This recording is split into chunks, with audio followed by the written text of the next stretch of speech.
Hey everybody, how's it going? I'm Jack Devine. Welcome back to another episode of Jacksnax. We're going to keep talking about Paul Reed Smith guitars in this video, and today we're going to do a little profile on this beautiful custom 22 Semi-Hollow from 2010. All right, it's equipped with 5708s on the pickup sides of things and a wide fat neck. And we're painted all the way on the back there. No fancy pants wood or anything like that, but boy, oh boy, speaking of fancy pants, there sure is enough going on the top. Look at this. That is some sexy, that looks like some sort of gorgeous, I don't know, moonscape or something like that. That is a gorgeous bit of quilted maple. We've got some sound, chamber in here going on. It's very cool. You got the guitar wound up loud enough, stage levels and stuff like that. You get a little bit of air blowing on there. Kind of like half a 335 on this side, and then the other side is kind of more like a lightweight Les Paul, because you've got this half and half construction of the maple and mahogany. All in all, it ends up being kind of like a really resonant SG with, in my opinion, a few of those design flaws removed. It has a much more stout neck and heel kind of body join area here, and you can't snap off the the power, not the power, the input cable, or output cable rather. But very, very bright and forward leaning, like upper mid snark kind of guitar. It doesn't.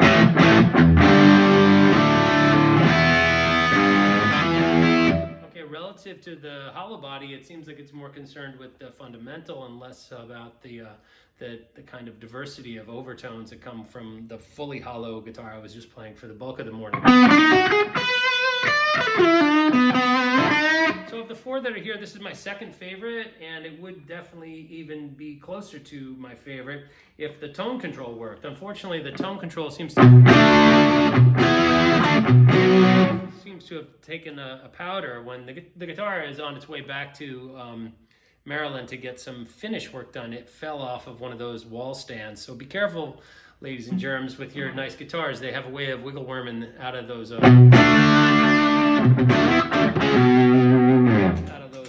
let's hear a little bit more gain.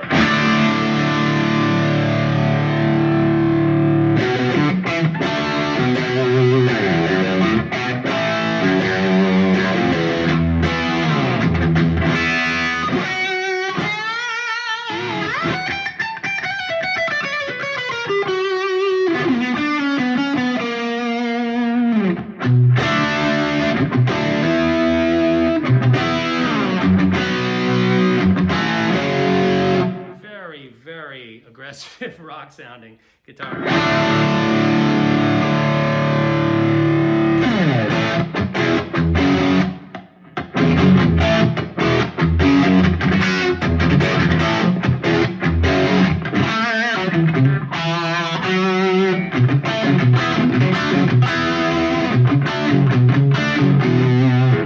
Pretty bright and snarky, like I said.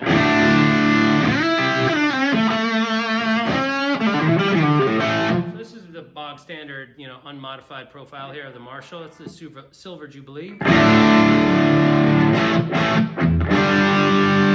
I'm adding a little gain here.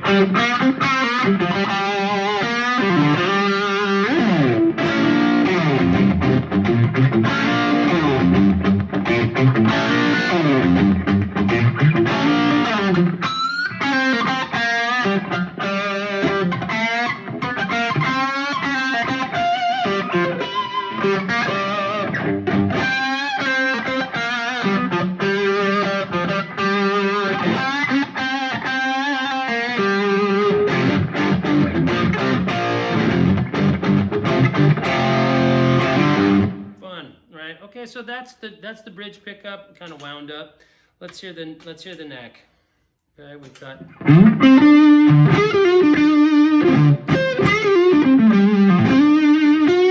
If I'm being honest, that's not bright enough for me. That's why I have this preset with a little bit more EQ. Pretty subtle. Once we add in the extra gain boost, though, it gets where I need it to be. That kind of stuff.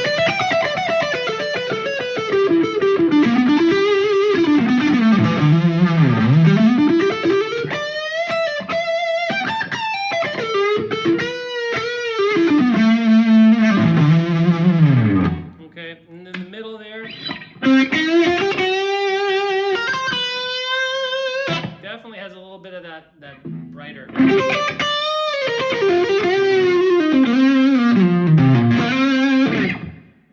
I do wish it had 4 knobs, to be honest. I think they'd be better with 4 knobs, but I'm not quite sure why they don't.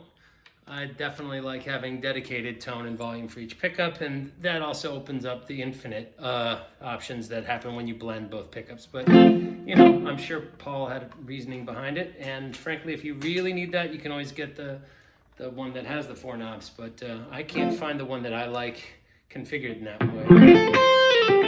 Let's get around. Let's look at some other options here. Let's do the clean with the dreamy, echoey, gooey stuff. Right? Like that.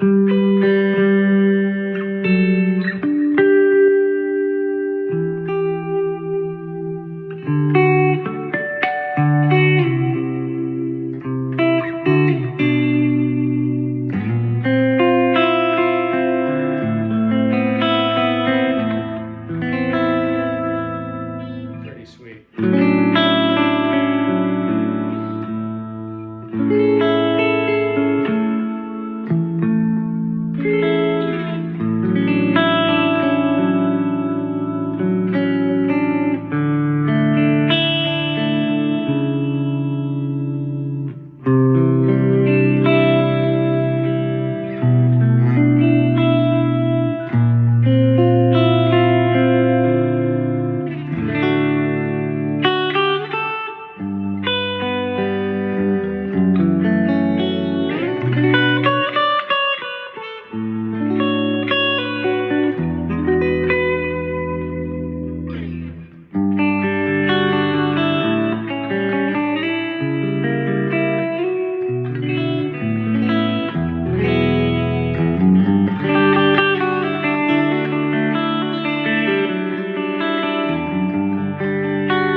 Anyway, pretty sound there for sure. What do we got in the neck?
Guess I could have been grabbing that tremolo the whole time, right? Pretty sweet sound there. Let's hear about that phony Dumble thing.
roll down the bridge tone a little bit. That's about it.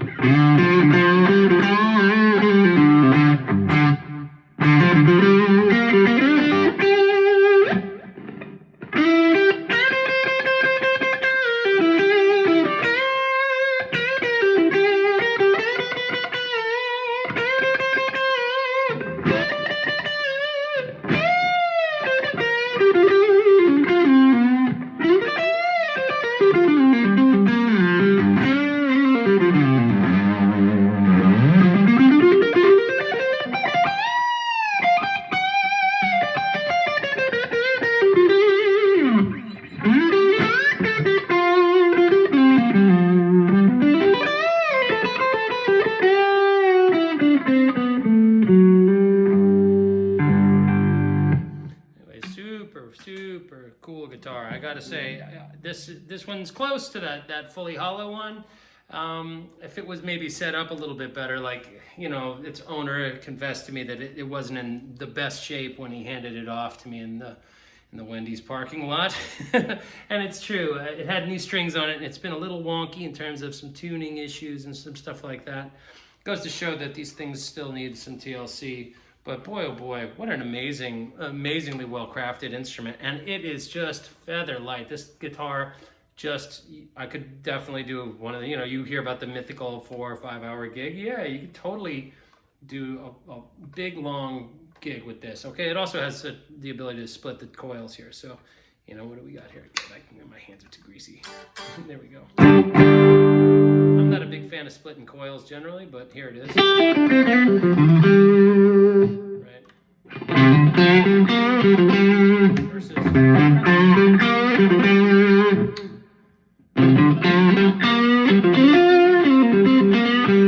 the middle. You get that cluck.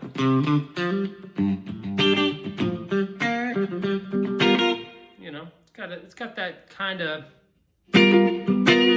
That's where I start to go.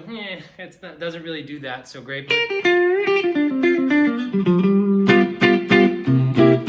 who knows? Maybe the electronics just been banged up a little bit over the years.